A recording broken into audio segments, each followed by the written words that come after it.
So welcome everyone, and thank you so much for being here. We really do have an amazing turnout with audience members from all over the United States, and then I counted 10 or more other countries as well. And our audience includes students, practicing lawyers, academics, and a range of fields. And so I think it's just a testament to the wonderful panel of experts and the obvious excitement that we have about this topic. So I do want to give credit to our student, Diana Sumarna, for proposing this topic and helping to organize. So I will introduce the panel members shortly, but I'm going to first turn it over to Professor Mark Levin to say a little bit more about the Asia Law Talk series that this event is a part of. Professor Levin is my colleague here at Richardson. He's the faculty director of the Pacific Asian Legal Studies program at the law school and was also recently appointed director of the Center for Japanese Studies at the University of Hawaii. So Professor Levin, do you want to say a few words? Aloha, everyone. This is really very special. And on behalf of the William S. Richardson School of Law Pacific Asia Legal Studies program, I'd like to welcome you. Looking at the list of participants, I see a lot of familiar names. And as Professor Chen mentioned, we have students, we have faculty, we have friends from the local community and friends from all around the world, as well a lot of new friends, I hope. And so we're really so privileged to be having this opportunity that Zoom has made possible. It has been a hard year, and I think it's important to recognize the pain and the burdens of this pandemic that we have been going through and are still going through. But it is a tiny silver lining that we've learned how to make these things work in this way and are being able to bring together people from around the world for a session this afternoon. Like Professor Chen, I want to recognize Diana Sumarna, whose vision and energy are responsible for today's programming. Kierlyn Peace is a faculty support specialist here who has worked very hard as well to support us in this endeavor. And Professor Chen for his willingness to take on this project and lead it through connecting up with our fantastic speakers. With that, I'm going to yield the floor back because I want to hear the presentation. So again, thank you. Thanks to our speakers for joining us today. Thanks to our audience for joining us as well. Aloha. Thank you so much, Professor Levin. And this event was co-sponsored by several different organizations. So I asked Diana to just go ahead and identify them in the chat box when she has a moment, so we can thank them that way. But Diana mentioned the Zoom rules already. I'll just kind of give you a quick overview of the plan for our hour or so. So each of the panelists is going to deliver an initial presentation for about 10 minutes. And then after that 30-minute period, we'll have 10 or 15 minutes for the panelists to discuss among themselves, react to their presentations, and comment on each other's remarks. The original runtime was going to be for just an hour, but our panelists graciously agreed to spend about an extra 15 minutes with us. We just realized there was so much to cover, and we do still want to have time for audience questions. And so I think our plan will be to kind of do a little wrap up at the top of the hour, and thank you at that time for those who need to drop off. But then we'll, assuming we still have questions coming in, we will continue till around 4:15 Honolulu time. And so you can, as Diana mentioned, send in questions as we go. We'll keep an eye on the Q&A box. And when we transition to Q&A, I can read those off to our panelists. Okay, so the bios, again, I'm going to keep this short as well. You hopefully saw the flyer. And again, when Diana has a moment, she can post the longer bios in the chat box.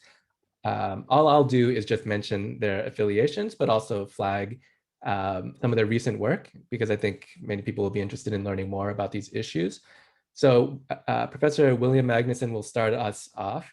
He's an associate professor at Texas A&M Law School and author of a recent book called Blockchain Democracy, Technology, Law, and the Rule of the Crowd.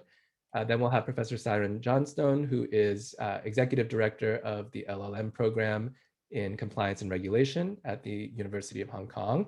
He has a forthcoming book titled Rethinking the Regulation of Crypto Assets, Cryptographic Consensus Technology and the New Prospect.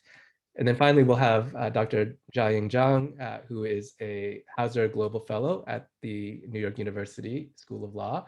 And her remarks will draw on a recent article she published titled Regulating Blockchain, a Retrospective Analysis of China's Blockchain Policies and Regulations. You can find that on SSRN. Okay, so I think with that, we will let Professor Magnuson kick us off. All right, well, thank you to Professor Chen, Professor Levin, and Diana for organizing this talk, and to the University of Hawaii for having us on here. I did visit Honolulu way back in 2012 to a Law and Society conference, so I have very fond memories about visiting, so hope to be able to do it another time soon. So today we're going to be talking about cryptocurrency and blockchain and how those two things are regulated. But I thought I'd start with a story because it introduces some of the stakes about what we're talking about, and also happens to show what happens when things go wrong. So this is a story about the world's largest bank robbery, and it occurred in 2014. So in the early 2010s, the virtual currency known as Bitcoin was starting to become, if not quite a household name yet, at least a known entity in the financial world. Bitcoin is a kind of decentralized virtual money system in which all users participate in maintaining a secure record of all transactions in the currency. There's no central authority here. No central authority controls it. Instead, the users run programs on their computers to make sure that it is functioning properly. In February 2014, the largest company in the industry was a Bitcoin exchange called Mt. Gox. It was called Mt. Gox because its founder really liked Magic the Gathering cards and had originally launched the site as a forum for exchanging his Magic the Gathering cards. And that's why it was called Mt. Gox. It was MTGOX, Magic the Gathering Online Exchange. That turned out not to be such a promising adventure, but when Bitcoin started taking off, it transformed itself into a place where people could buy and sell Bitcoins in exchange for real money like dollars and euros. By 2014, it was the largest Bitcoin exchange in the world. It was handling around 80% of all transactions worldwide. By comparison, the New York Stock Exchange, NASDAQ, the London Stock Exchange, and the Deutsche Börse control together only around 31% of worldwide market value in stocks. So Mt. Gox was the giant of the Bitcoin world. But on February 7th, 2014, without any warning, Mt. Gox stopped working. It froze all trading, it ceased all withdrawals, and its website went offline. 2 weeks later, it filed for bankruptcy. Mt. Gox had discovered, and these are its actual words, that it had lost 850,000 Bitcoins. It didn't know where they had gone. At Bitcoin's height, just last week actually, these Bitcoins would have been worth approximately $50 billion. Now, if Mt. Gox had been a real stock exchange, it would have had to subject itself to extensive regulation by the Securities Exchange Commission, or given that Mt. Gox was based in Japan, the Japanese securities regulator. But Bitcoin isn't really a security. If this had been a bank, it would have had to subject itself to anti-money laundering rules and money transmitter laws. But it wasn't a bank, and Bitcoin wasn't money, or at least it wasn't until Japan had passed its Virtual Currency Act in 2017. It also didn't seem to fit neatly within the definition of commodities, such as wheat or corn or oil, so it evaded regulation by the CFTC. But more problematic than the lack of a regulator was the lack of a remedy. Because of the structure of the Bitcoin system, it was very difficult to determine who actually had stolen the money. Transactions in Bitcoin are registered on a publicly available ledger that everyone can see, but the only identifying information on that ledger is a long string of letters and numbers that are not traceable back to an individual. They're anonymous. And just as importantly, transactions are irreversible. This is not like a credit card company where if you don't like something that you purchased, you can go to the credit card company and say, hey, send that money back to me. When you send your Bitcoin to somebody or somebody else hacks into your computer and sends it to somebody else, it is irreversible. Once a Bitcoin has been delivered, to its recipient, it is impossible to send it back unless the recipient agrees to do so. So the Mt. Gox investors were out of luck to the tune of about $50 billion. So that's the story. Now, what are we talking about when we're talking about Bitcoin and blockchain? In reality, these are quite broad concepts. So there's virtual currencies, which is one aspect of the blockchain world. The most widely known use of blockchain is for virtual currencies like Bitcoin and Ethereum, Dogecoin. If you follow Elon Musk's tweets, you'd be a big fan of Dogecoin, another virtual currency that was launched quite a while ago, actually. And they all rely on the blockchain technology to store records of transactions. The blockchain is, at its simplest, just an online ledger or record showing where virtual currencies have been sent and who owns them now. Traditionally, this kind of ledger is maintained by a bank. But with the blockchain, no single user controls the register. Instead, it's maintained by a decentralized peer-to-peer network that effectively makes decisions on a consensus network, on a consensus basis as a community. And the community is incentivized to do this because they are rewarded with new Bitcoins for their services. But it's a very diffuse system. There's no single decision maker any more than there's a single decision maker in a democratic election. Everyone's responsible for it. The rise of cryptocurrencies has been somewhat shocking. In 2010, a Bitcoin was worth approximately 5 cents. Today, it's worth around $60,000, and it still fluctuates quite dramatically. But other cryptocurrencies exist as well, many of them offering different features.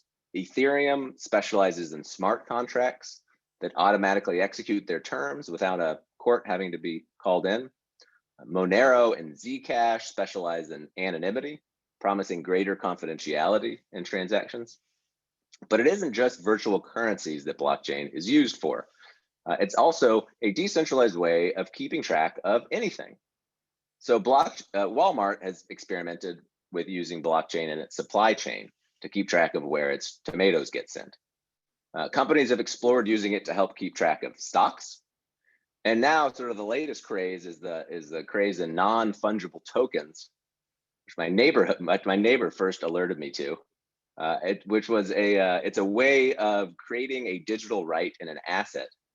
The NBA has started selling Top Shot digital trading cards where you can buy ownership and a video highlight of, say, LeBron dunking the ball.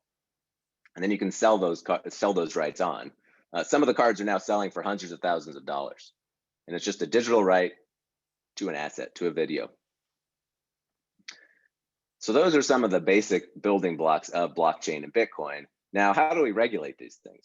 As you can imagine, with such a wide world of blockchain, regulation gets complicated, and it hits any number of different regulatory bodies. You've got property law, banking law, securities law, intellectual property, currency law, tax, money transmitter laws. There are a lot of bodies of law that attach in some way to Bitcoin and cryptocurrencies and blockchain, the blockchain industry more generally. And just as importantly, countries have taken wildly different approaches to regulating it. So Malta, on the one end of the extreme, has rebranded itself as Blockchain Island, and it said they're trying to attract more and more blockchain industry to that island. Whereas China, and Jiaying will talk more about this, China has at times prohibited banks from handling Bitcoin transactions. The US, which I'm most familiar with, has been slow to act, but its regulators have started to give guidance, clearer guidance, about how they will treat blockchain and cryptocurrencies. So one of the biggest areas of development that has seen the most action has been in securities law, that is the regulation of stocks. The key issue here is whether when a company starts selling their virtual currency, they need to register it with the SEC as a security. It's a really long, expensive process, cumbersome. Normally an initial public offering can cost millions of dollars. So most companies, when they launch a initial coin offering, don't want to have to go through that process. And so at the beginning, almost none of them did. But then the SEC started saying, look, we think there's a lot of unregistered offerings of securities. being done through cryptocurrencies. So they started to crack down. Actually, just a couple months ago, the SEC charged Ripple, a major cryptocurrency, with illegally selling unregistered securities worth $1.3 billion.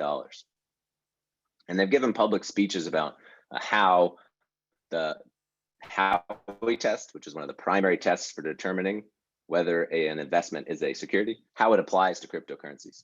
But as you can imagine, a lot of the things that we typically think about when we think about securities don't apply in the Bitcoin world. And so trying to fit cryptocurrencies and blockchain into these regulatory schemes is not easy, particularly when you're relying on precedents from 1947 Supreme Court cases. That said, we're starting to get more guidance, and we'll hear more from our other panelists about how it is being treated in Asia in particular, which I'm very curious to hear about. So with that, I will stop and let the other panelists chime in. Thank you so much. That was a really helpful and fascinating overview. So let's have Professor Johnstone deliver his prepared remarks. Okay, hi everyone. Well, again, thank you very much for the invitation to speak today, and quite excited to tell you about what's been happening in Asia. And what Billy's already said to you has really provided the framework for the primary question, I think, in my mind when we think about this new technology is how do we fit it in to an existing body of laws and regulations. So Billy left off there with, for example, the Howey test. And in the United States, how that Howey test has been applied, for some people, it's regarded as being taking a square peg and fitting it into a round hole. Not for everybody, not obviously for the SEC. But the struggle since, let's say, 2015 or thereabouts has exactly been, how do we take this new technology product and how do we fit it into some existing pattern of laws? And what we've seen in different corners of the world is that the responses can be significantly different. And this is problematic because the technology by its nature, operating in cyberspace effectively, is not really borderless. Look at the conference that we're on today. Okay, we're all participating in this from different parts of the world. And in the same way, a network which is supporting some kind of cryptocurrency, Bitcoin, Ether, Ripple, or whatever, is also operating across a network of computers, and that creates certain kinds of problems. For example, Bitcoin, as Billy mentioned, is nobody's in control of Bitcoin. And this presents the first problem, the nature of decentralization that's brought into the crypto space. I'm just going to call it crypto assets. We can get into that in the after discussion as to terminology. But if you start off with terminology and you start thinking about these products the wrong way, the terminology actually directs your mind to think of it in a certain way. And cryptocurrency is one of those things because we start thinking about it like money. But what underpins the technology is, again, as Billy mentioned, a whole lot of other possibilities that it can be used for. So let me start and just go through some basics then to talk about what's happening in a couple of parts of Asia to illustrate the difference between, let's say, the approach taken in the US and the approach taken over here. So let me start with mainly two main jurisdictions of interest in Asia, Hong Kong and in Japan. Hong Kong has broadly followed the same kind of approach that has been adopted in the United States, and that is applying our equivalent of the Howey test. In other words, we're applying a functional test of securities to determine if this thing, this token, is or is not a security. If the answer is it is, then securities laws are going to apply. If an exchange is operating and it's trading things which are securities, then it will need to go through very similar processes, licensing, authorization, however you want to call it, very similar processes as in the United States. However, the problem is, and this was a problem, this was part of the Bitcoin problem, and part of the problem I think that Jiaying or Christine's going to talk about a bit later, is participation of the public and protection of the public. For so long as a product of this technology sits outside any known law, securities law, for example, or commodities, something like the Commodities Futures Trading Ordinance in the United States, or similar laws, then anyone buying this doesn't have the protections that they are accustomed to when, for example, they buy stocks and bonds. So what the Hong Kong SFC, Securities and Futures Commission, did here, they introduced a sandbox just over 2 years ago. They started developing it, and that took them to a point in December last year where they've actually started, they issued their first license to a crypto exchange. Now, how do they do that? Because the ambit of authority of a securities regulator is, well, it's got to be a securities. If something is not a security, it's difficult, for example, in the US context, for the ambit of authority of the Securities Exchange Commission to be triggered. So what the SFC did here was to say, look, if the crypto exchange trades one security, and by this what they mean is a digital security, so something which has been constructed as a security, then if you just trade one, then that triggers our ambit of authority over you. And what we will do is we can give you a license, and the condition attached to the license is we get to regulate everything else you do as a matter of integrity of operations. Now that's a neat trick, but it is my question, and we can come back to it later, is that a sustainable trick? Is that what was originally envisaged by the legislators when they were drawing up our legislation here, which is the Securities and Futures Ordinance? So there's one company so far that has that, company called BC Group Technology. It's a listed company, and one of its subsidiaries has the license. In Japan, they've gone a different route. They've actually written into the legislation changes which provide for this new technology product. So in May last year, they changed the Payment Services Act and also the Financial Instruments and Exchange Act, 2 separate acts. And what they've done is they've cleaved off things which fit into payment services. So these are the classic cryptocurrencies, like say, for example, Bitcoin.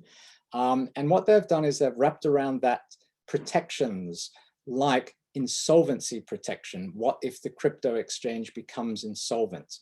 Protections around things like custody of assets. And I didn't mention it, but this is also part of the point with the approach in Hong Kong. That is that once the SFC has licensed the crypto exchange, then that means people dealing with the crypto exchange have certain protections that come with it being a regulated entity. There is an oversight of it, so it improves the safety.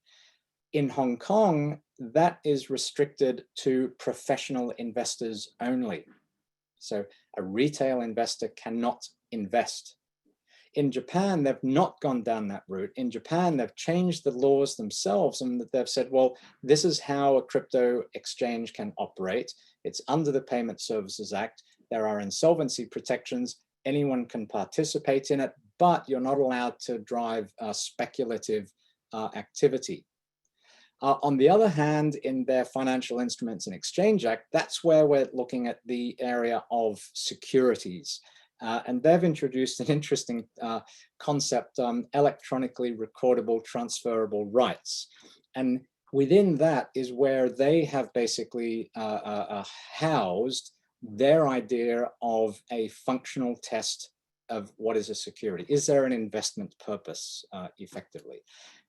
In other parts of Asia, there's been a whole lot of different responses. One of the easy ones to relate is Malaysia, for example. So in Malaysia, they simply waved their hand and they said, everything based on this technology is a security. Sounds easy to solve the problem. But actually, when you come to the implementation of applying securities laws to various products out of this technology, it's just not so simple to do. So there's a lot of devil in the detail. And this brings me on to the question then of, I mentioned at the beginning this whole problem of square pegs and round holes in existing laws. I like to say that it's 20th century laws being applied to 21st century technology. Where's the match? Where's the mismatch? How do you fit things in? And the classic taxonomy that's been applied is to divide everything into securities, commodities, money, or something else. Everything fits into this taxonomy, and that's the general approach that's been taken in most parts of the world, albeit with subtle differences between each of these approaches. But one of the problems with this is, if any of the audience has studied biology, we all know Charles Darwin, and we all know the significant impact that Charles Darwin had on how we think about animals and how we think about evolution. Before Charles Darwin, the concern was the morphology or the shape of an animal. Does it have 4 fingers? Does it have 2 legs or 4 legs, and so on? And the significant thing that Darwin brought to biology was it brought attention instead to the genesis of the organism. And because it brought emphasis to the genesis of the organism, it was looking at the material which it is built from and how that material is influenced by an ecosystem over time. And it captures different kinds of information. And so one of the things that I'm currently thinking about a lot, and I discussed this in my book in some detail, is the question is whether the taxonomies that we are trying to use today, that is taxonomies which have been derived from the 20th century laws, whether they're actually sustainable at all, whether they're appropriate at all. And one of my concerns is that by taking financial regulation as what I've called the standard narrative, that it's appropriate to apply financial regulation or securities laws to this kind of technology, is what we have inadvertently done is by trying to de-risk it, we haven't actually de-risked it.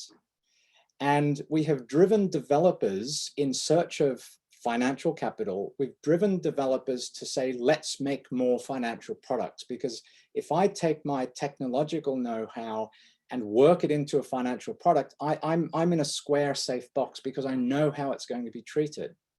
But if I use my developer skills to develop something that is, well, I don't think that's a security, you're in this risky zone where a securities regulator, such as the SEC, may subsequently look at that and say, well, I'm going to apply a functional test and I think that's a security and you're not registered, so you've got a bundle of problems.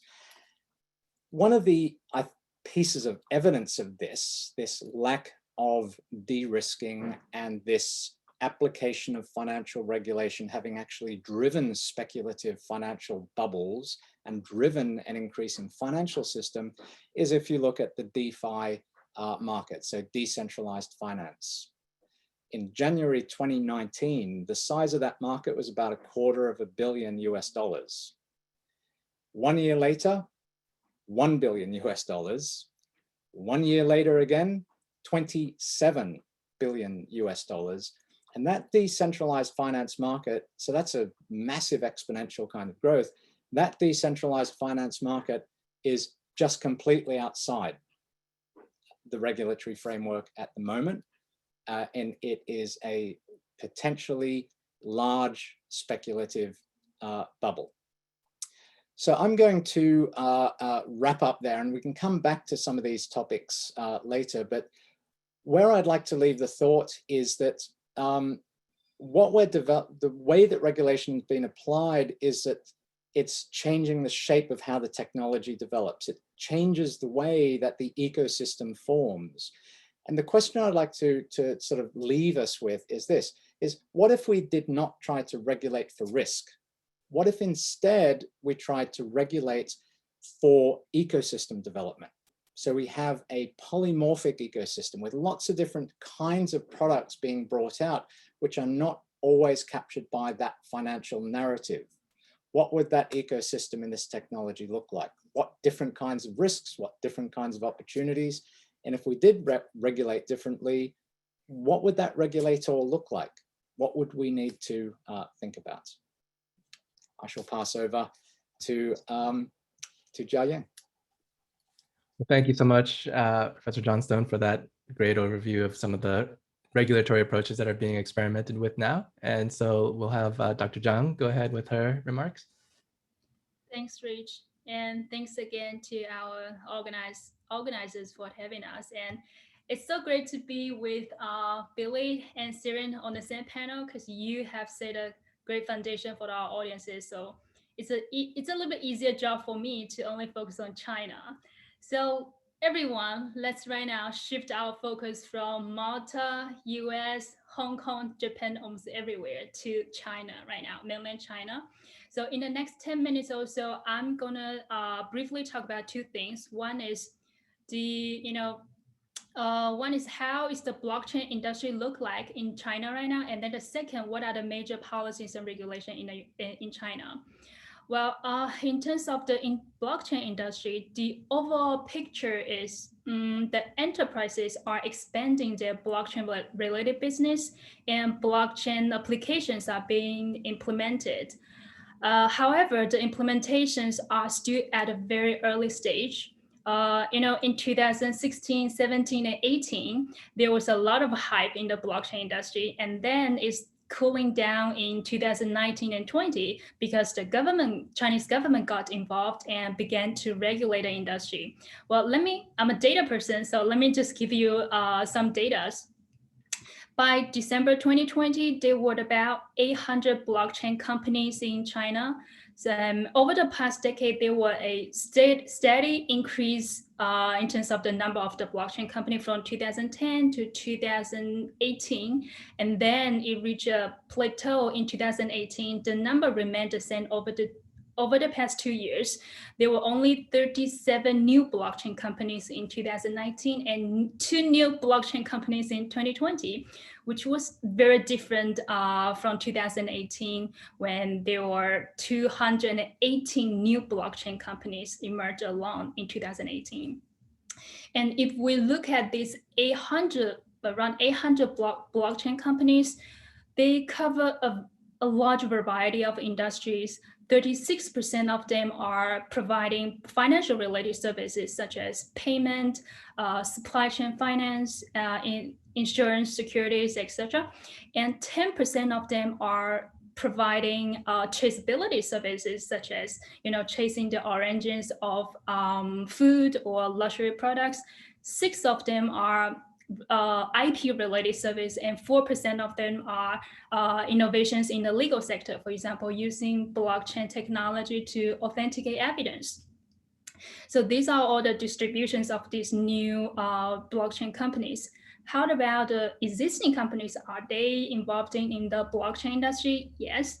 As of 2019, by the end of 2019, there were 80 blockchain public companies had begun their experiment with blockchain. Some were at a very early stage. Some had already begun their blockchain related business. For example, Alibaba.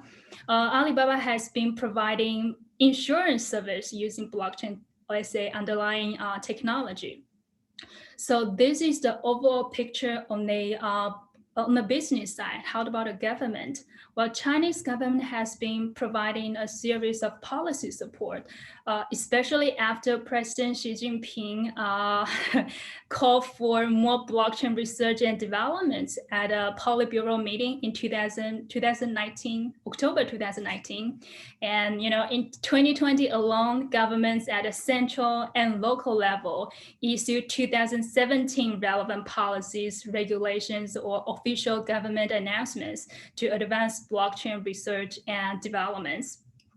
So by 2019, 23 cities had established 30 blockchain industrial parks. For those who may not be very familiar with industrial park, it is a It is a portion of a city that is zoned by the government for particular purposes. Here is for blockchain developments. So majority of these blockchain industrial parks are in Beijing, Shanghai, and Hangzhou. In 2019, state agencies and some state-owned enterprises, such as the State Information Center, China Mobile, China Union Pay, along with some private companies, create a blockchain-based service network, in short, BSN. It's a kind of standardized internet service provider or a public infrastructure for decentralized application developers to build and run and maintain their applications, especially DAPP applications, decentralized applications. The purpose are to, at least claimed by the government, the purpose are to reduce first the cost of, establishing that blockchain related business or developing such kind of a DAPPs from 15K to less than $500. And also second, reduce the technical barriers because of the technology support there, and also help government better regulate the industry. And of course, there might be some other implications here we can discuss later. Second part of my talk, I'm going to talk about blockchain policies and regulations in China. Well, when we talk about what policies or regulations to propose, the first question we ask is, okay, what problems to solve? So in my paper, I identify three major problems. One is especially in 2018-17, there were so many cryptocurrency and ICO related, by the way, ICO initial coin offering related fraud and crimes in the cryptocurrency market.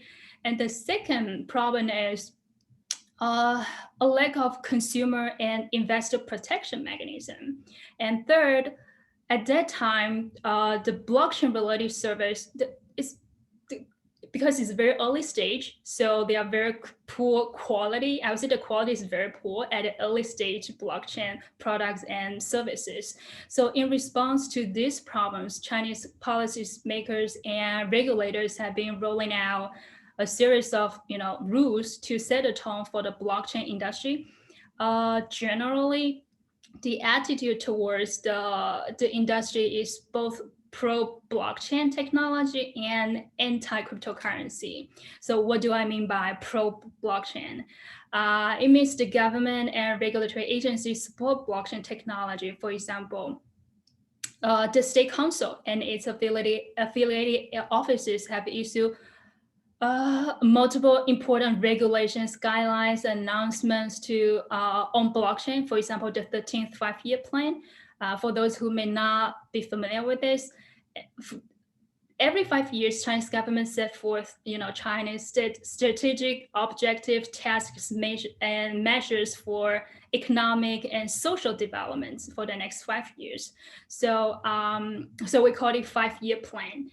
And 2016 to 2020, that's the 13th five-year plan. So it's the major government national policy document. So in this document, it puts blockchain development on its agenda. So all those lower level governments should follow this guidance. Another agency is Cyberspace Administration of China, CAC in short, started standardizing the blockchain industry in 2018 and started promulgating rules to protect investors and consumers by regulating information service providers. Here, what are information service providers? It's very broad and cause a lot of criticism. In addition to that, the Ministry of Industry and Information Technology, MIIT, which is the major agency that monitor the daily operation in the industrial section, also issues studies and guidance on blockchain development, such as 2016 white paper, blockchain white paper, and 2018 blockchain white paper.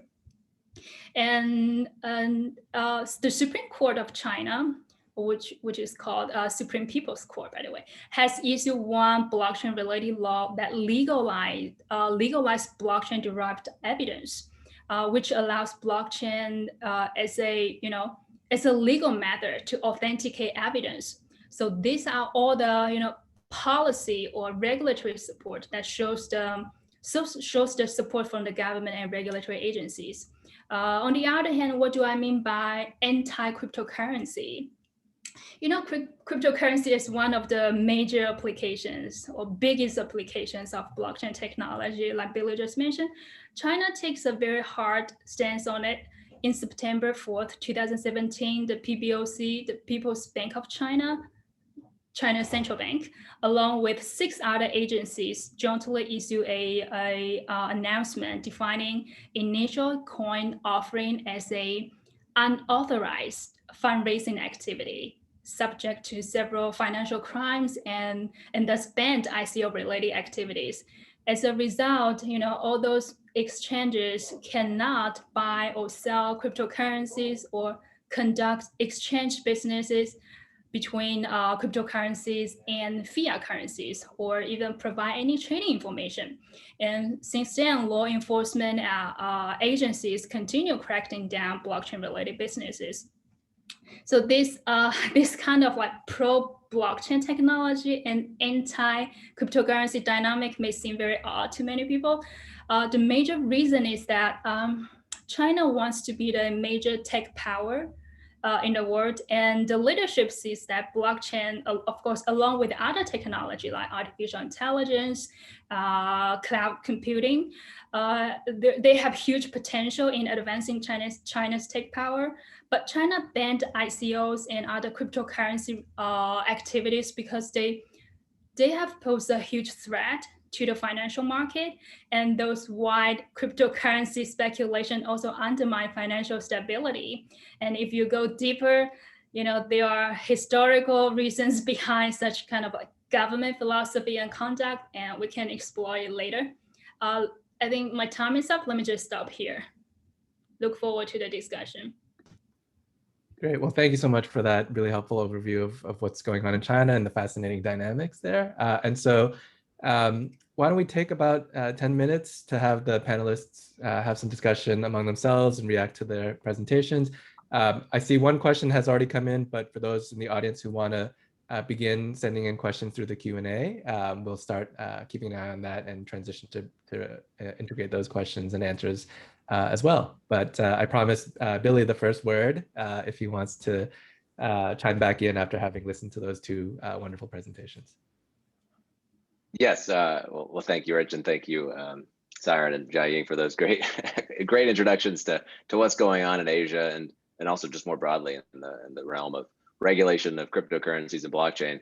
One of the things that I thought that came up when I was hearing Siren's talk was this idea that that sometimes when you impose a body of law on a new technology, it starts shifting the way that you think about the technology.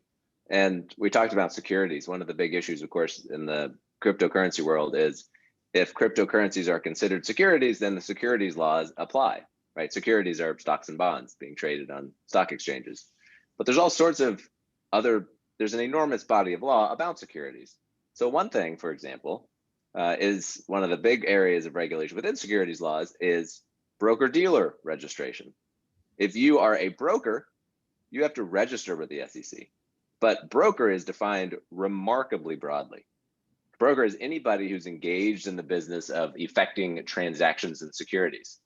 So potentially, anybody who downloads if Bitcoin or some other cryptocurrency were deemed a security, anybody who downloaded that client, the program, and started running it, they could potentially, if you thought broadly, if you define broker broadly, they could potentially be a broker who's effecting transactions because they're running this node, they're helping effect the transactions of the security. They could potentially be a broker. They could be getting all sorts of liabilities for doing so.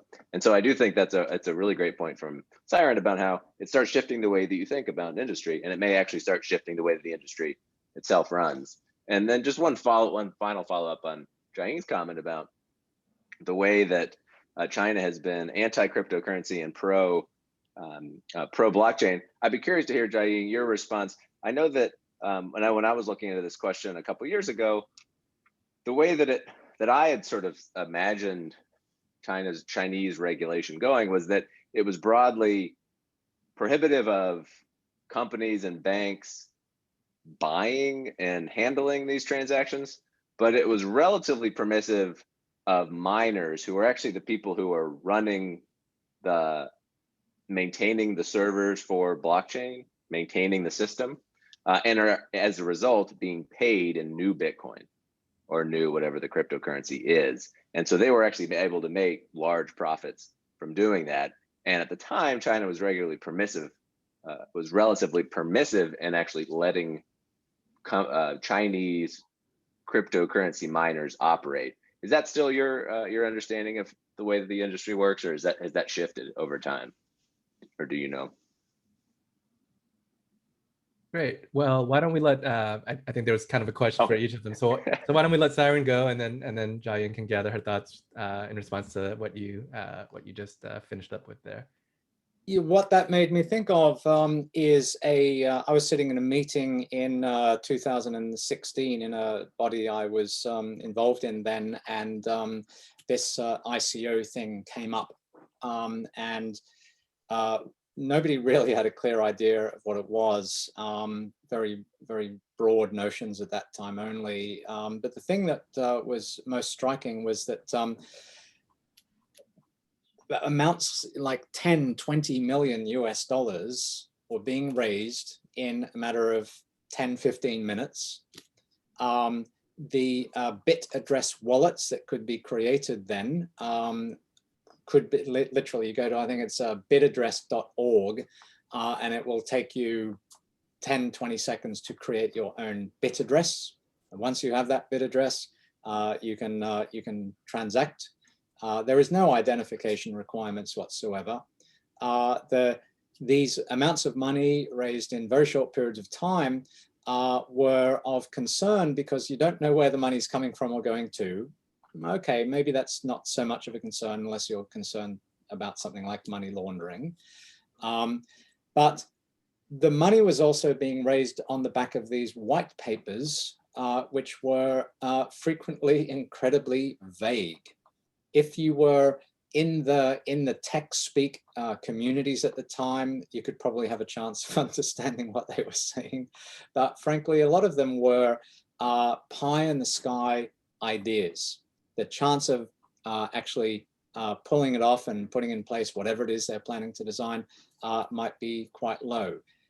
If you look at it from the traditional capital markets perspective, the amount of disclosure was shockingly poor. The understanding of person's experience was shockingly poor.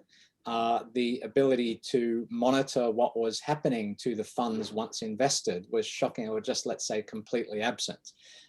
It was largely based on community boards where people kind of knew each other by reputation, which to some extent is okay.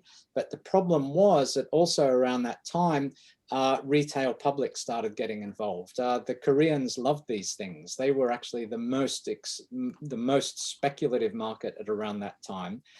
And the other market that loved it was mainland China. And I think that's the segue into Jiaying's response, is that there was a significant uptake in those days of mainland Chinese people investing in this. And to reiterate, it's a completely unregulated marketplace. And that gives rise quite naturally to policymakers that, oh, hold on a minute, somebody's accessing our capital market. And it comes back to the basic question, is capital being allocated in some fair way, consumers being exposed to fraudulent practices? Over to you, Jiaying. Yeah, I think, Billy, you are right. It was the case, and it's still the case, that miners or these kind of mining facilities are still allowed in China, and especially in some areas like Sichuan or Guizhou, and local governments even provide, affordable access to electricity. So it's kind of policy support for these mining facilities. But in 2017, September 4th, when an announcement came out, the main purpose is to target those startups that use ICO as a way to rip off individual, investors. That's the major reason that this come out. And miners, they are, I would say the maintainers of the whole network, and it's kind of a second layer participants there. So the government at that stage did not want to target all these miners at that time. So that's why we see all those startups are banned, and all those activities are banned, but miners can continue work there. Though my understanding, Jiaying, is that while the miners are continuing to work, it's a slowly tightening noose. Is in that the authorities will subject them to increasing audits as to their activity to make sure they're not doing trading. I think discussion around cryptocurrencies in things like WeChat, hotels can't have conferences on it. So there's this slowly tightening noose to reduce what the way that I see it is to take out the speculative element and to once you've got enough of the population actually holding the cryptocurrencies, you can't just turn around and say they're illegal, they're worth nothing, because you're actually impacting on people's investments, right? Yes. But instead, it's a redirect toward let's say more socially directed use of blockchain technology via this blockchain plus concept. But I think a question. So I'm sitting here in the middle of the United States and China on one hand, mainland China. Is that one of the things that the blockchain services network requires in order to exist in China is a national encryption standard, and this is one of the things that has been a very, very big issue in the United States since I think around the early 1990s. I think around the time of Bill Clinton's administration, the Clipper chip issue, that there's a strong pushback against any concept of the government holding a backdoor key into anything that is encrypted. Billy, do you have any thoughts on where that debate is? Has it changed at all in the US today? Yes, I mean, there were, I actually talked a little bit about this in the book, about the development of encryption standards. And, there's questions about how much the NSA may have been involved in it.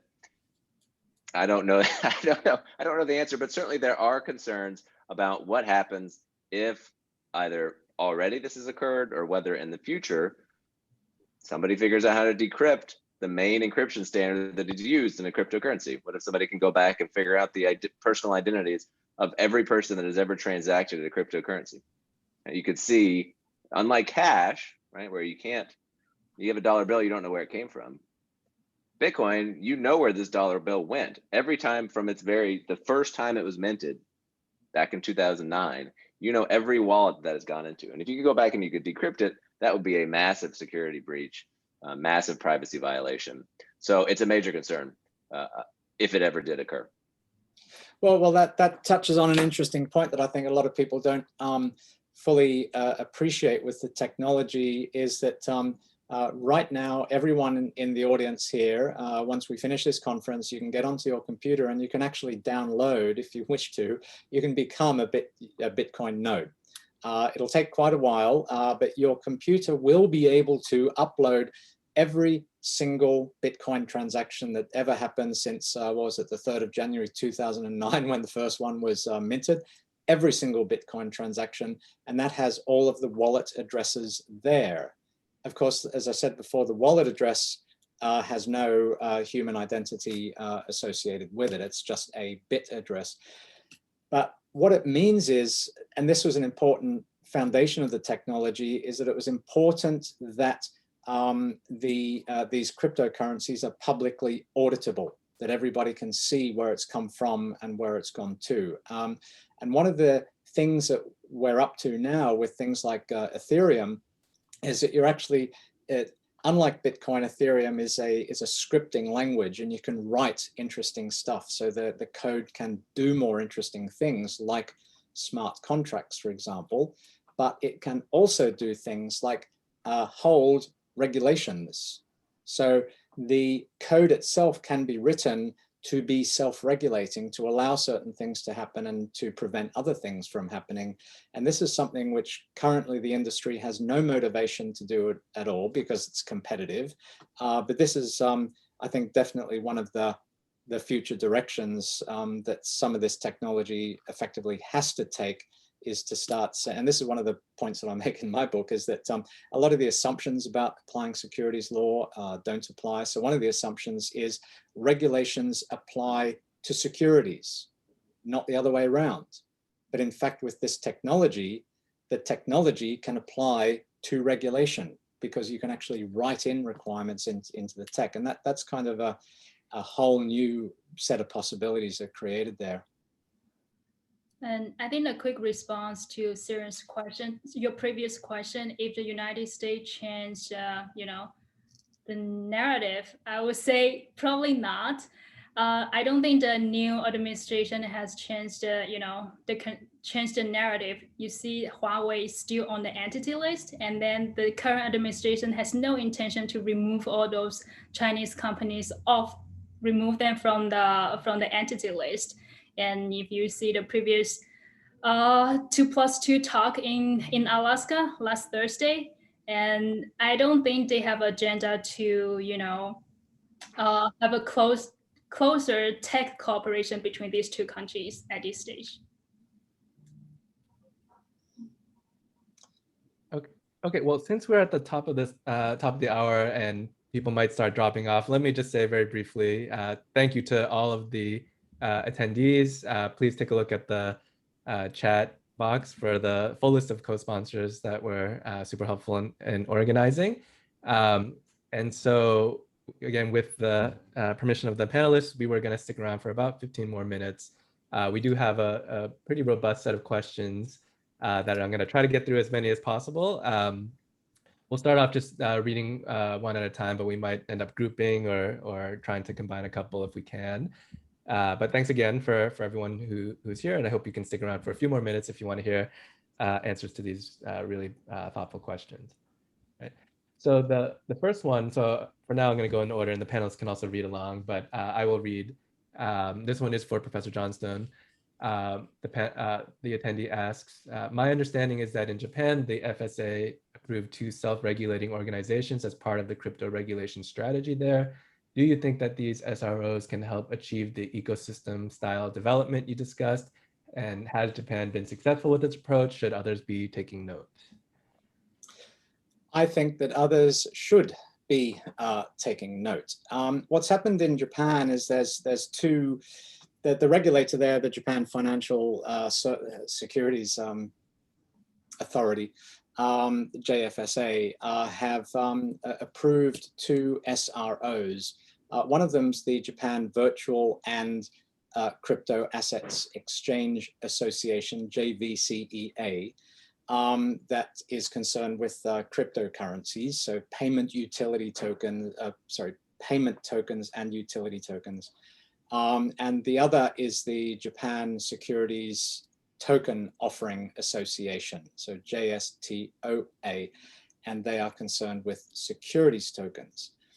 What happens then is when a crypto exchange wants to list a new cryptocurrency, it then interacts with the JVCEA, who has basically a pro forma list of things that it needs to do in order to check that it can trade that cryptocurrency.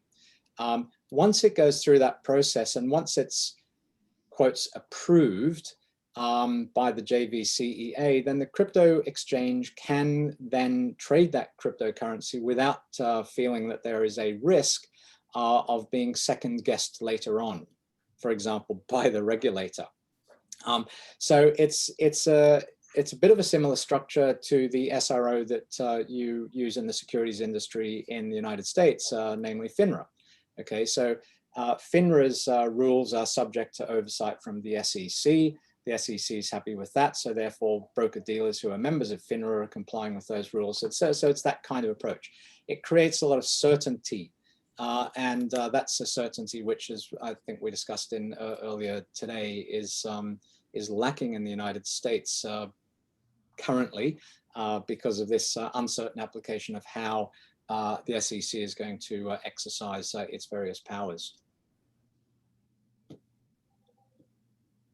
Okay, great. Thank you so much. So I think I will read these two questions that Billy will be able to provide some thoughts on. So I'll let him address in appropriate fashion. So one question is, what do you think about NFTs, which I think is non-fungible tokens, and how they will be regulated, or what category they would fall under? Do you think they will last? That's one set of questions. And then a question about a case you did allude to, I think. So many in the crypto world are tracking the Ripple case. Do any of the panelists have thoughts on how that case might play out? Great. Yeah, I have a lot of great. Thanks for both of these really great questions. Yeah, so non-fungible tokens, these are digital rights and assets, digital assets, like the trading cards that NBA is now issuing, where you have a right you own. It is recorded on a blockchain, the fact that you paid money for LeBron's 2012 dunk against Miami. Now, why are these things worthwhile, and will people continue to think that they are worthwhile? I don't know. I mean, this really gets to the question that I think underlies all these cryptocurrencies, is that the reason why they are valuable is because we think somebody else will think they are valuable in the future. It requires an active imagination for us to keep it going. Now, of course, that's also true about money more generally. The only reason why I accept $1 in payment is because I think somebody else will accept $1 in payment in the future, and that they won't think that $1 is all of a sudden worth a cent. There's the backstop behind $1 that has been around for a lot longer, and I can pay my taxes with my dollars. But those are pretty weak backings from a just pure fundamental standpoint. So I do think, right, this just depends heavily on what we think people are going to think in the future. And so I don't know the answer to that. I would not go out and buy a Top Shot card, but that's why I didn't make $200,000 on that LeBron card. On the question about Ripple, so Ripple is big version, one of the major cryptocurrencies, and the SEC has sued, saying they have launched an unregistered offering for billions of dollars. They haven't been, they've been violating the securities laws. And the question is that Ripple is fighting it. They think that they are not a security. Will they win at the end? So I don't know the answer. I think it's probably a close case. What it's going to turn on is just how much control the founders of Ripple had in its running. One of the big decision points that the SEC has said about whether or not something is a cryptocurrency, a security or not, is how decentralized is it? At some point, a cryptocurrency becomes so decentralized that it just doesn't make sense to impose disclosure obligations on a single person, right? If 1 million people are running nodes, why should any one of those nodes have an obligation to go register it? But if there's one group, say a group of 10 developers or 5 developers or 20 developers, and they know everything, and if they go off on their own, it falls apart, then becomes a strong rationale that they should be forced to disclose information to investors. And so I think that is what the case is going to turn on. How much involvement how much involvement did the Ripple founders have? I think one of the interesting points there, really briefly, is that Ripple is a company that's at the back of all of this, and it's somewhere in the SEC's mind, which is hard to fathom at times, that makes a difference as compared to Ethereum, which is not a company. Ethereum's a foundation, but let me tell you that the persons who are driving Ethereum and its development is the developers at Ethereum Foundation. The problem goes back to a lot of the statements that various officers of the SEC have been making over the past couple of years, in particular Bill Hinman and Hester Peirce. Hinman in particular, he's a director of the corporate finance division. He actually said that he thinks that Ethereum is, quotes, sufficiently decentralized. And I think one of the problems is that I know that US lawyers ask themselves is like, where does that come from? Where does he get that from in the law? and that remains a puzzle. In quick answer to the question, I think what will be interesting about the Ripple case is if we manage to get enough submissions from the SEC and the lawyers before they settle, this will be interesting. Will we really learn anything out of it? I think not, because I think that a betting person would bet on a settlement that saves face for both parties. I don't see that this is going to come to an action with a court decision on it, which is kind of unfortunate. Great. So let me read these two questions. They're not exactly related, but just to put two questions out there, and then the panelists can jump in. So one question is, assuming that government attempts at regulating the risks of cryptocurrency are not successful, are there scenarios where old-fashioned currencies would be negatively impacted by a cryptocurrency crash or manipulation? And then the second question, it seems that the 2014 loss of $50 billion due to simply misplacing 850,000 Bitcoins, that was Billy's opening anecdote, that would have marked the end of the industry. Why didn't this 2014 event result in a public loss of faith in cryptocurrency? So anybody want to weigh in on either of those questions? I can comment on the second one. What I think is the thing which more significantly possibly could have marked the public loss on faith of cryptocurrency is actually not the exchange hack. Remember that happened in 2014, and that did that did kind of hold the Bitcoin price back and growth back a bit. And then what really happened was in 2015, Ethereum was launched, and Ethereum has, as I mentioned, the scripting language, which allows all kinds of other things to be done. And when you put Ethereum and Bitcoin together, there's actually a really nice interplay between the two. You know, one is a currency, one that you can actually do things with. I think the bigger challenge to the industry happened in was it 2016 or 2017? Is the so-called hack of the DAO. This is Ethereum raised about $50 million US, and there was a person who spotted a bug in the program and exploited the bug to extract around about 1/3 or a half of that money. What then happened subsequently was the famous hard fork. And what it exposed, and there's a letter that you can find if you look on GitHub from the attacker about this. And the concerns expressed at the time was that the Ethereum, back to the Ethereum Foundation again, they put out a vote to everybody saying, well, we don't like the hacker having done that, so we propose rolling back the code. And this gets to the point which, again, a lot of people misunderstand about blockchain, is the concept of immutability. Once it's in the code, it can't be rewritten, it can't be changed because it's cryptographically protected. Well, yes, that's true, but if you get 51% of the people just simply agreeing, we don't like it, and we're going to roll back our copy of the program back to, what is it, 10:11 Hong Kong time right now on the 23rd of March. We're going to roll it back 1 week to 10:11 1 week prior, and then we're just going to start the code from there. You can do that. People forget when they talk about immutability that it's just a code that everybody is agreeing on. It relates back to what Billy was saying before, is what's a dollar? A dollar is something because you think that other people is going to pick it up and use it. And at the time of that hack, or that the attack on the DAO, there was a lot of talk in the community that that was going to fundamentally challenge the nature of immutability, and blockchain was dead. That obviously did not happen.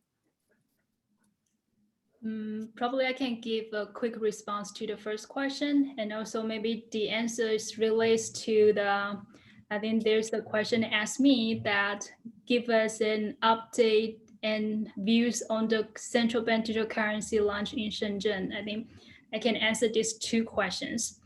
Well, how would cryptocurrencies negatively impact old-fashioned currencies like RMB or US dollars?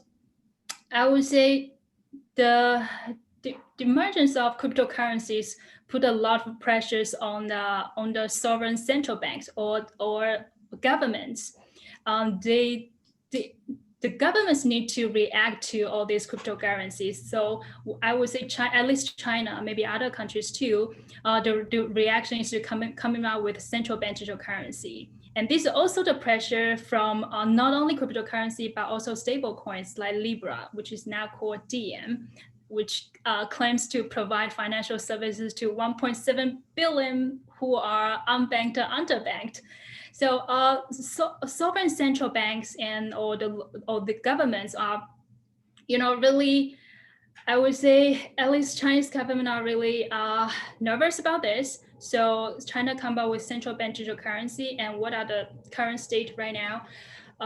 China has, trials in 4 major cities like Shenzhen, Xiong'an, and 2 more. I forgot the name. Sorry, and China also work with such as Didi Chuxing, which is China's Uber, and also other Meituan Dianping, which is like food delivery giant, to roll out its trials and at a very large scale. Now China, I would say one of the intention is to, to avoid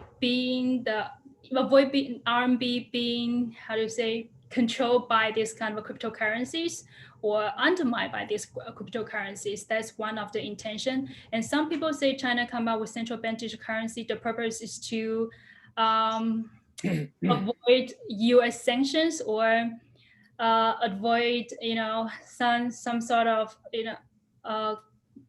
cryptocurrency dominance. I would say probably at this stage, China has no intention to do that. Now, China just want to focus on domestic issues and coming up with central bank digital currencies to provide financial service to those who are in, for example, who are lack of financial service. For example, who are those who are in the rural area without any financial services or lack of financial service. That's one of the major intention right now. And the second intention is to have more control over the financial data of the citizens. That's one of the major goal. I think these are 2 intentions. Thank you so much, Jiaying. So why don't we do this? We are just about at the time that I had said we would end. If all the panelists want to take 30 to 60 seconds to either react to anything they've heard or to try to answer one of the 3 or 4 questions that are still in the Q&A, I welcome you to do so, or you can just sort of sign off. So whatever you feel like you can realistically do, just to kind of close us off in the last 3 minutes. I guess I'll go back to Billy to start with that. Thanks. All right. Well, I'll just have one final comment. I mean, one of the questions about all this is why does this matter to anybody outside of the few people who are involved in it? And I do think there are systemic concerns, right? Jiaying has talked about some of them. Siren has talked about some of them. These are not small markets anymore. They used to be really small. Bitcoin today is worth over $1 trillion. $1 trillion is enough to cause a lot of harm to a lot of people. And so we need to be thinking actively about how to regulate it and make sure these risks don't materialize. So, but thank you all for your comments and the active audience. I really appreciate it. Thank you so much, Billy. Siren, you want to take a last minute? Sure, I can pick up where Billy started on his wrap, and that is a question from Dwight Holloway there. Can you discuss dominant traders and forks? I think I've already touched on the forks. One of the problems, as Billy mentioned, that these markets are very large now, and they are getting progressively infiltrating, as they should, into traditional economy. We do not want these markets to be isolated from the traditional economy, because you run the risk of having a parallel economy where people are engaging in economic transactions, and it has no connection whatsoever with the traditional economy as we know it. That would be an unhealthy situation. So as we get more integrated, we therefore also need to make sure that these different kinds of markets are operating in a way that we are accustomed to in terms of usual protections for things like, and coming back to the question, market abuse. We do not want people doing pump and dump schemes with the price of Bitcoin or any of these kinds of assets. We want to be able to control rogue traders. We want to make sure that these systems are not used by criminals and money launderers or for human trafficking, things like this. This is a risk in the traditional markets, and it's also a risk in these new markets built on this new technology. So there's a lot of things there that we do need to be concerned about because there is, in my view, a necessary integration of these two markets if we're going to move forward in any kind of healthy way. To conclude, it's been I'd like to thank everybody for asking the questions. It's a pity that we don't have a lot of time to answer all of them, but I think this is the nature of the topic, is that it's a topic that evolves so rapidly. There are so many things to answer about it, and any conversation about crypto assets ultimately is a conversation that will be concluded the day after tomorrow. So thanks for the questions. Thanks to Billy and Jiaying, and of course to the University of Hawaii for putting this together. Thank you so much, Darren and Jiaying. Do you want to have the last word? Any last comments? Very brief. I would like to pick up a point Siren just mentioned about sandbox. You talk about the sandbox in Hong Kong, and I would really want to know how is the situation look like in Singapore. I know Singapore is very advanced in sandbox, either regulatory sandbox or industry sandbox. And towards blockchain regulations, there are many approaches: self-regulation, command and control regulation, or co-regulation. I do think sandbox probably is one of the, I wouldn't say the best, but I mean maybe appropriate approach towards the blockchain implementation. And I think that's my final thought. Again, thank you to the team, to the wonderful organizers in Hawaii, and happy to be with Billy and Siren on this panel. And thanks to our audiences. Yeah, thank you again to the audience members for sticking around, and thank you again to our panelists. And we hope, as we've promised them, that we can find an excuse for them to come, another opportunity for them to come in person and deliver their own further remarks on this fascinating topic. So thanks again.